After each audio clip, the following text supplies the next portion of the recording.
In the northern reaches of ancient Greece, beyond the proud city-states of Athens and Sparta, lay a rugged land called Macedon. It was not known for philosophy or art, but for warriors. And in 356 BCE, in the royal palace of Pella, a child was born who would one day change the course of history. Alexander, son of King Philip II and Queen Olympias. Philip was no ordinary monarch. He had transformed Macedon from a scattered tribal kingdom into a disciplined military power. Under his rule, the Macedonian phalanx, a formation of spearmen locked shield to shield, became an unstoppable force. From his father, Alexander would learn the art of war. From his mother, he inherited ambition and the belief that he was destined for greatness. But Alexander's education went beyond the battlefield. At the age of 13, he was tutored by none other than Aristotle, the greatest philosopher of his time. Aristotle taught him science, politics, medicine, and, above all, the ideals of Greek civilization. He instilled in young Alexander the dream of a united world, one bound not by fear, but by shared knowledge and culture. Alexander studied the stories of heroes like Achilles, whose courage and glory he longed to emulate. He carried a copy of Homer's Iliad wherever he went, sleeping with it under his pillow, as if drawing strength from the verses of ancient legend. To Alexander, conquest was not only about power, it was a path to immortality. By the time Alexander was a teenager, he was already proving himself on the battlefield. At just 16, while his father was away at war, Alexander crushed a revolt in Thrace and founded a city in his own name. A few years later, he rode at his father's side at the Battle of Chaeronea, where Macedon defeated the combined forces of Athens and Thebes. The young prince commanded the left flank and struck fear into Greece itself. But greatness is never born without tragedy. In 336 BCE, Philip II was assassinated. Stabbed during a royal wedding procession, the court erupted in chaos. Rivals circled like vultures.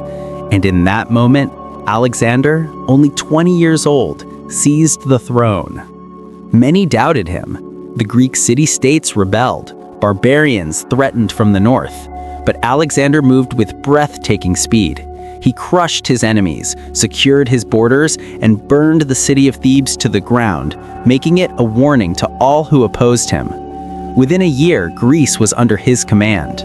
Now, with Greece united behind him, the young king turned his eyes east, toward the vast empire of Persia, the mightiest power the world had ever known. To conquer it would be madness. To Alexander, it was. In the spring of 334 BCE, a 22-year-old king stood at the edge of the known world. Behind him, Greece, newly united. Before him, the Persian Empire, a realm stretching from the Aegean Sea to the Indus River. It was the largest empire the world had ever seen, and Alexander intended to conquer it all. With an army of around 40,000 men, Macedonians and Greek allies, Alexander crossed the Hellespont, the narrow sea dividing Europe and Asia. Legend says that when he stepped onto Asian soil, he threw a spear into the ground, claiming the continent as a gift from the gods. It was both a declaration of war and a promise of destiny. The first Persian army waiting for him was no small foe. At the Granicus River, near the coast of modern-day Turkey, Persian satraps gathered their forces. Cavalry, mercenaries, and elite troops determined to stop this young invader. They believed Alexander's campaign would end before it began. Alexander, ever bold, refused to wait. Ignoring his general's pleas for caution, he ordered an immediate assault across the river. The current was swift, the banks steep, yet his cavalry plunged forward under a hail of Persian arrows. Then, amid the chaos, Alexander himself led the charge. A spear in hand, his white-plumed helmet shining, he cut through the enemy lines like a force of nature. At one point, surrounded by Persian nobles, he was struck on the head. His helmet shattered, blood streaming down his face. But before the killing blow could fall, his loyal general, Clytus the Black, intervened, cutting down the attacker. By day's end, the Persian army lay shattered. The Battle of Granicus was Alexander's first great victory and a warning to all Asia that a new power had arrived. In the months that followed, city after city fell. Sardis, the ancient capital of Lydia, surrendered without resistance. The wealthy Greek cities of Ionia welcomed Alexander as a liberator, freeing them from Persian rule. Everywhere he went, he spread his message that he fought not against the Greeks of Asia, but for them. He wanted to be seen not as a conqueror, but as a champion of freedom. But make no mistake, Alexander ruled with iron resolve. Those who resisted were shown no mercy. When the city of Miletus hesitated, it was stormed. When Halicarnassus defied him, its walls were torn down. His speed, strategy, and charisma turned enemies into allies and skeptics into believers.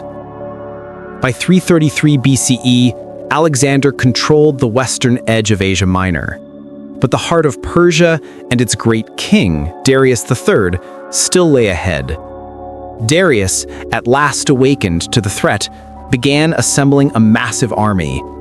The two greatest powers on earth were now set on a course collision. The young king had crossed into Asia seeking glory, but soon he would face his first true test. A clash not just of armies, but of empires. By 333 BCE, news of the Macedonian advance had reached the royal court of Persia. From his throne in Babylon, King Darius III, ruler of an empire that had stood for 2 centuries, could no longer ignore the young invader from the west. He gathered a massive army, drawn from every corner of his dominion. Persians, Medes, Babylonians, Egyptians, a force said to number in the hundreds of thousands. It was time to crush Alexander and end his campaign once and for all. Meanwhile, Alexander was marching through the narrow coastal plains of Cilicia. His army was exhausted, battered by storms and heat. At one point, he even fell ill after bathing in icy waters, a sickness that nearly took his life.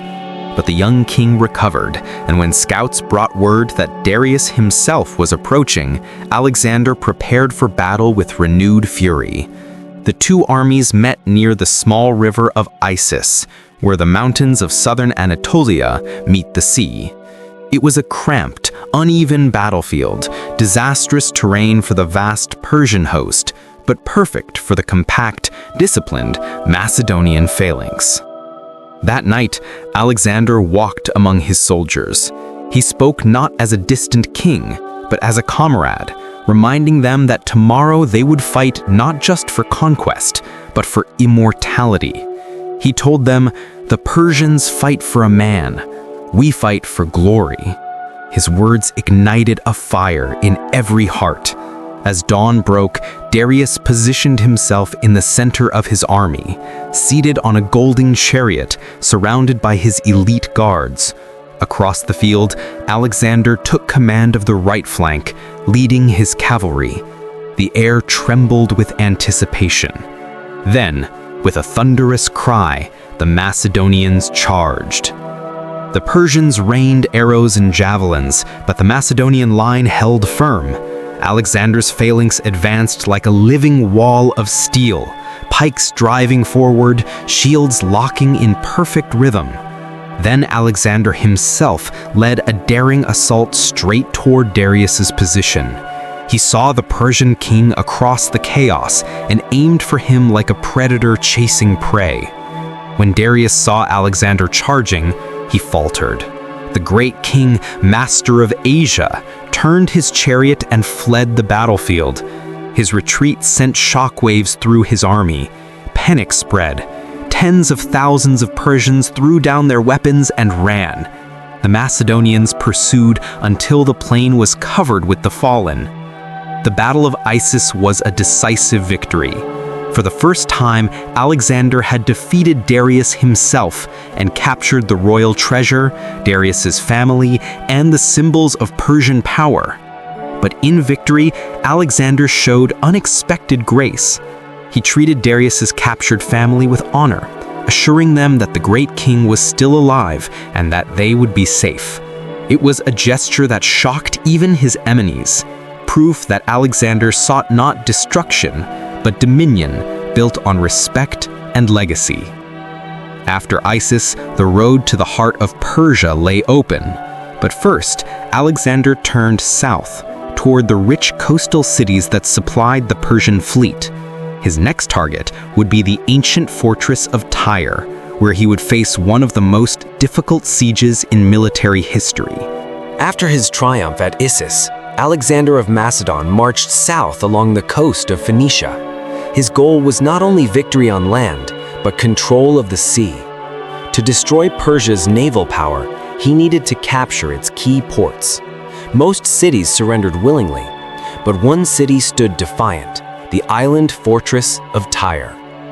Tyre was a jewel of the ancient world, a proud Phoenician city built half a mile offshore, protected by massive walls rising more than 150 feet high. Its people were renowned sailors and traders, heirs to centuries of maritime mastery. When Alexander demanded their submission, the Tyrians sent back a simple reply: "You will not set foot in our city." To any other commander, Tyre's defenses would have meant a long stalemate or retreat, but Alexander saw a challenge worthy of his name. If the city lay beyond the sea, then he would build a bridge to it. What followed was one of the most astonishing feats of ancient engineering. Day after day, Alexander's soldiers labored to construct a massive causeway stretching from the mainland to the island, a half-mile road of stone and timber built through open water. Under constant attack from Tyrian ships and archers, the Macedonians fought not only the enemy, but the sea itself. The Tyrians countered fiercely. They launched fire ships to burn the bridge. They built floating towers and rained missiles from the sea. Each time, Alexander's men rebuilt, stronger, taller, more determined. The siege dragged on for 7 relentless months. At last, Alexander brought up siege engines, giant catapults, battering rams, and towering war machines that loomed above the city walls. Then, calling upon his allied fleets from Sidon and Cyprus, he surrounded Tyre from the sea. Now the island was trapped, assaulted from every side. In July of 332 BCE, the final assault began. Under cover of catapult fire, Macedonian troops scaled the walls and broke into the city. The fighting was brutal, street by street, house by house. When the dust settled, Tyre had fallen. Alexander spared the city's temples, but punished its resistance. Thousands were slain, and the survivors sold into slavery. It was a grim reminder to all of Asia that defiance would not be tolerated. The fall of Tyre was more than a military victory. It was a statement that no wall, no ocean, no kingdom could stand between Alexander and his destiny. With the Phoenician coast secured, he turned next to the great land of Egypt, where he would be hailed not as a conqueror, but as a liberator and even as a god. After the brutal siege of Tyre, Alexander the Great marched south into Egypt, the ancient land of pharaohs and gods. The year was 332 BCE, and for more than 2 centuries, Egypt had lived under Persian domination. But now, as the Macedonian army approached, the Persians fled without a fight. To the Egyptians, Alexander was not an invader. He was a liberator.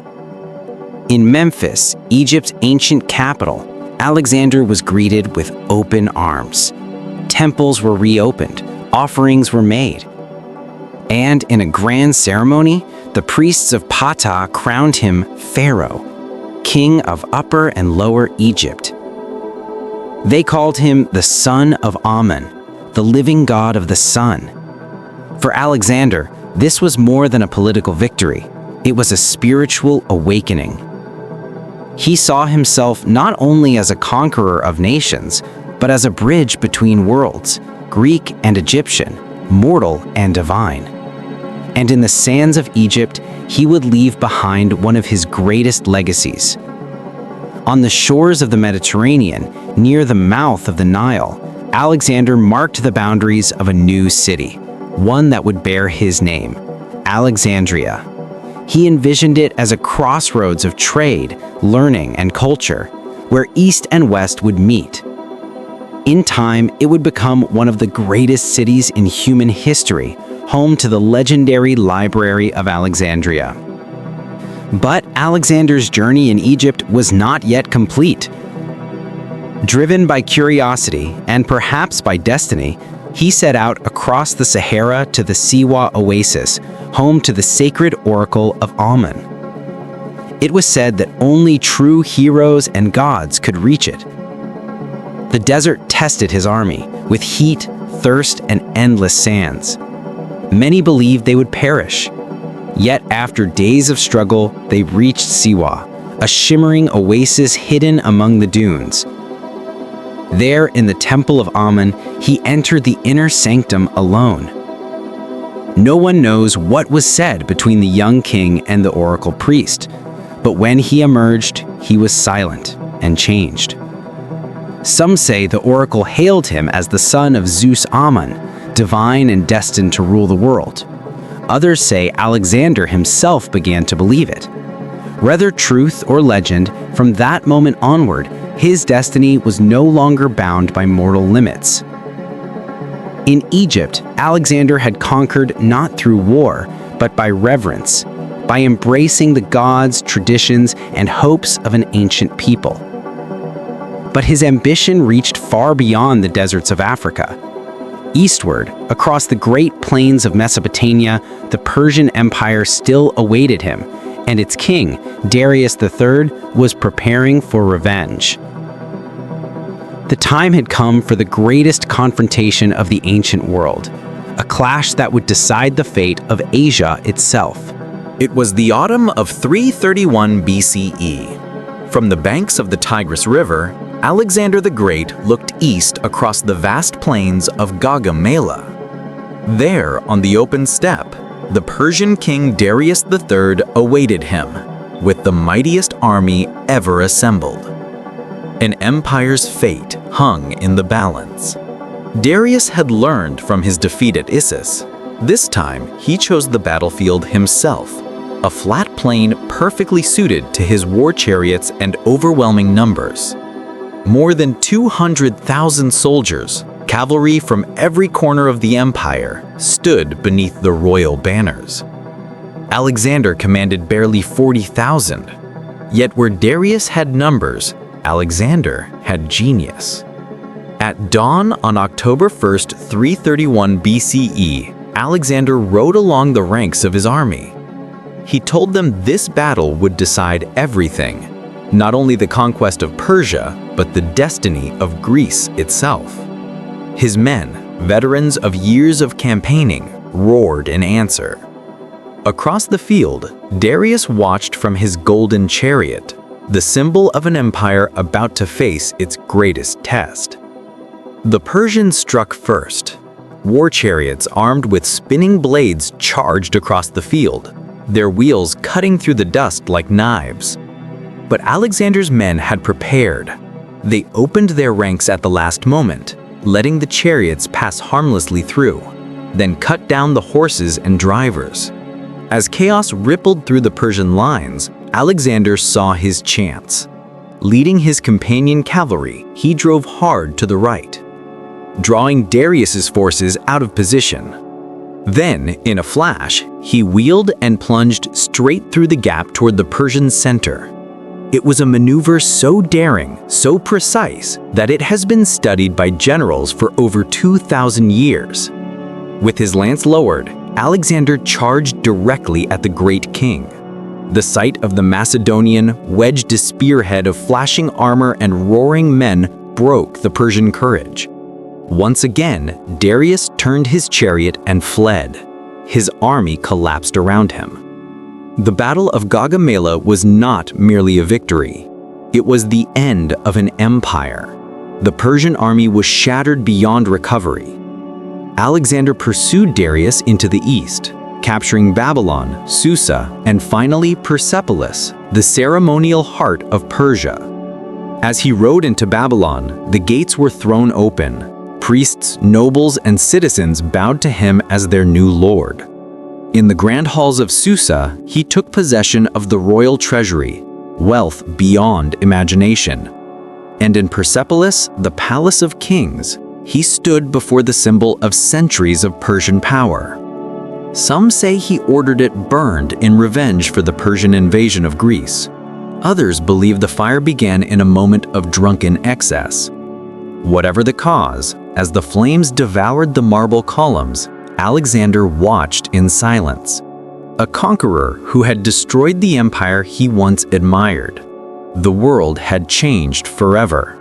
For the first time in history, the entire Persian realm lay under the rule of one man. Alexander was now king of Asia. But for the young king, conquest was not enough. He had tasted power, glory, and the dream of a world united under one rule. Beyond Persia lay new horizons and new challenges waiting in the mountains of the east. But for the young king, conquest was not enough. He had tasted power, glory, and the dream of a world united under one rule. Beyond Persia lay new horizons and new challenges waiting in the mountains of the east. In 330 BCE, Alexander began his march eastward, pursuing the fleeing Darius III, who had been betrayed and murdered by his own satraps. When Alexander found the fallen king's body, he wept and ordered Darius buried with full royal honors. To his men, it was a shocking act of respect. To Alexander, it was the symbolic end of Persia's line and the beginning of his own rule as king of kings. But the road ahead was far from peaceful. In the harsh mountains of Bactria and Sogdiana, modern-day Afghanistan and Uzbekistan, fierce resistance awaited him. The local tribes knew no empire, no master. They struck from the hills, vanished into valleys, and forced Alexander into a brutal campaign of attrition. For the first time, the great conqueror found himself trapped in a war without glory. He built fortresses, married into local nobility, and adopted Persian customs to win loyalty. It was here that he met Roxana, a noblewoman of Bactria, whose beauty and intelligence captivated him. Their marriage was more than love. It was a political union, symbolizing the blending of East and West. But not all his men approved. Many Macedonians grew restless, uneasy with their king's new ways, his Persian robes, his Eastern advisors, his vision of a mixed empire. They had followed a conqueror, but Alexander now sought to become something more, a world ruler, above all nations. Still, the march continued. By 327 BCE, Alexander reached the Hindu Kush, the towering gateway to India. The land ahead was rich, mysterious, and filled with kingdoms that had never seen the armies of the West. Crossing into the Indus Valley, Alexander stood at the edge of the known world and prepared to march where no Greek had ever gone. Some Indian rulers submitted peacefully. Others resisted fiercely. Alexander met them all, with diplomacy when possible and with fire when not. In battle after battle, he tested his army's endurance, facing new enemies, new tactics, and the terrifying sight of war elephants, beasts the Macedonians had never encountered before. But even as he pushed onward, the strain began to show. Years of endless campaigning, strange lands, and unrelenting hardship began to weigh on his soldiers. Whispers spread through the camps. How far would their king go? When would the journey end? For Alexander, the world was not enough. For his men, the dream of glory was turning into a march through exhaustion and fear. Ahead lay the mighty Hydaspes River, and beyond it, the greatest battle of his eastern campaign.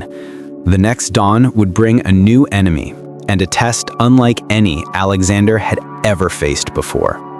It was 326 BCE. After years of conquest, Alexander's army had reached the farthest frontier of its journey, the Indus Valley, in what is now modern Pakistan. Across the wide, flooded Hydaspes River stood King Porus, ruler of a powerful Indian kingdom. Towering, proud, and commanding an army that included something Alexander's men had never faced before: war elephants. Porus was no minor warlord. He was a strategist, a warrior, and, like Alexander, a man of immense pride. He refused to surrender or pay tribute. If the Macedonians wished to cross into his land, they would have to fight for every step. For days, the two armies watched each other across the rain-swollen river.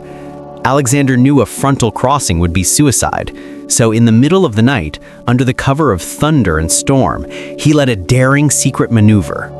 He took a portion of his army upstream, using makeshift boats and rafts. The storm masked their movement. By dawn, the Macedonians had crossed, soaked, shivering, but undetected. When Porus finally realized what had happened, Alexander was already forming his battle lines. What followed was one of the most brutal and extraordinary battles of the ancient world.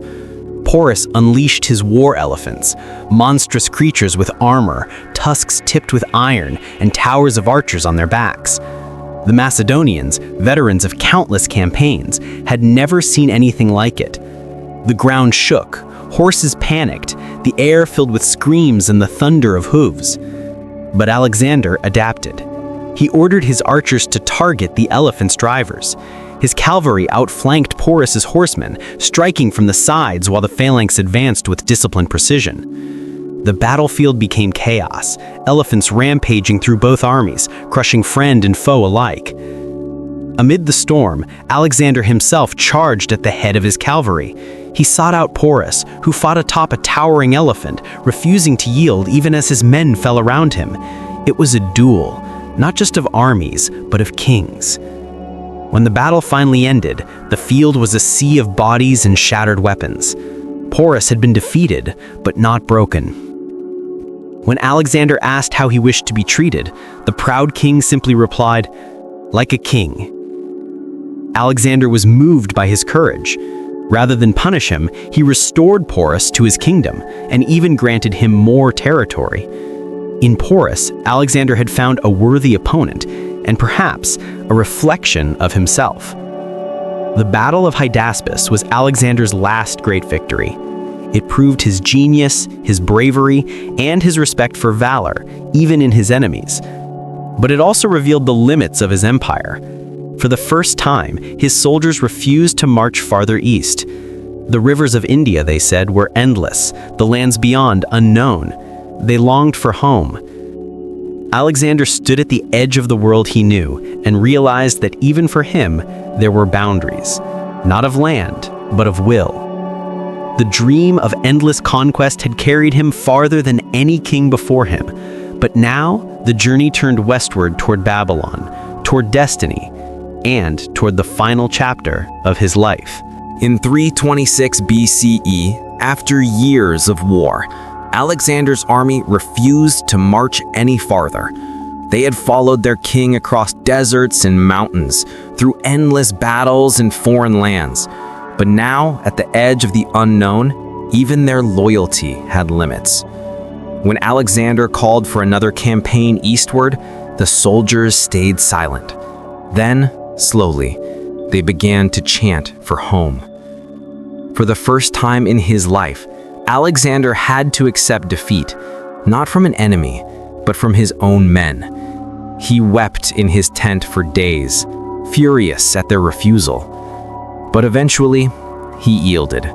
The conqueror of worlds turned his army westward. The journey home had begun. The return was brutal. Instead of taking the safer northern route, Alexander chose to march through the Gedrosian Desert, modern-day Baluchistan. The decision was catastrophic. Scorching winds, sandstorms, and a lack of water turned the march into a nightmare. Thousands perished. Some historians say Alexander took that route to prove that nothing could break him. If so, it nearly did. In the blazing heat, his leadership never wavered. He refused to drink when his soldiers could not. He shared their pain, their exhaustion, their hunger. It was this loyalty, forged in hardship, that made men follow him to the ends of the earth. By 324 BCE, Alexander returned to Babylon, the heart of his vast empire. But he was no longer just the king of Macedonia. He was Lord of Asia, ruler of lands stretching from Greece to the Indus River. And yet, his empire was too vast, too fragile, too diverse to hold. Alexander dreamed of uniting his empire through marriage, culture, and vision. He encouraged his men to marry Persian women, merging east and west. He adopted Persian customs and demanded to be worshipped as a god, a move that deeply troubled his Macedonian generals. The lines between mortal and divine were beginning to blur. Even after conquering the known world, Alexander could not rest. He began planning another grand campaign to Arabia, perhaps even beyond Africa. But fate had other plans. In June 323 BCE, amid the heat of Babylon, Alexander fell ill. Some said it began after a night of heavy drinking, others whispered of poison. Fever gripped him for days. As his strength faded, his generals gathered around his bed. When asked to whom he left his empire, Alexander whispered, "To the strongest." His empire fractured almost immediately. His generals, the Diadochi, tore it apart in wars that would last for decades. The dream of one united world dissolved into dust. But his legend did not fade. Across centuries, his name became a symbol of ambition, courage, and boundless curiosity. He was a conqueror, but also a visionary who believed the world could be connected by more than war. In the end, Alexander's empire vanished. But his story, the story of a boy from Macedonia who sought to unite the earth, still echoes across history. Empires crumble, legends endure. More than 2,000 years have passed since Alexander the Great walked the earth. His empire, vast, dazzling, and short-lived, crumbled soon after his death. But his influence never vanished. It shaped the very foundations of the world that followed. From the shores of the Aegean to the plains of the Punjab, Alexander's conquests linked east and west for the first time in history. Through war came exchange of language, of art, of ideas. Greek culture blended with Persian, Egyptian, and Indian traditions, creating a new era, the Hellenistic Age. In cities like Alexandria in Egypt, Pergamon, and Seleucia, scholars gathered to study the stars, the body, and the mind. New philosophies emerged: Stoicism, Epicureanism, and ideas that would later shape Roman and even modern thought. Trade routes expanded, connecting the Mediterranean with Asia. The world was no longer isolated, it was interconnected. Even in death, Alexander became more than a man. To Greeks, he was a hero, almost divine. To Persians, he was a destroyer, yet also a bridge between civilizations. To the Indians, he became legend, a figure spoken of in epic and folklore. Across cultures, his image transformed, reshaped by time and memory. Through centuries, kings and generals sought to follow in his footsteps. Caesar, Napoleon, and countless others measured their ambition against his shadow. Even today, his name remains synonymous with greatness, a symbol of boundless will, of curiosity, and of the human hunger to go beyond what is known. Yet for all his victories, perhaps Alexander's greatest achievement wasn't what he conquered, but what he imagined. A world connected by ideas instead of borders, by understanding instead of conquest. His dream was imperfect, born of blood and ambition, but in its wake, it left something eternal. The notion that the world, vast and divided, could still be one. Alexander's body may have turned to dust long ago, but his vision endures. In our maps, our languages, our stories, and in every dream that dares to reach beyond the horizon.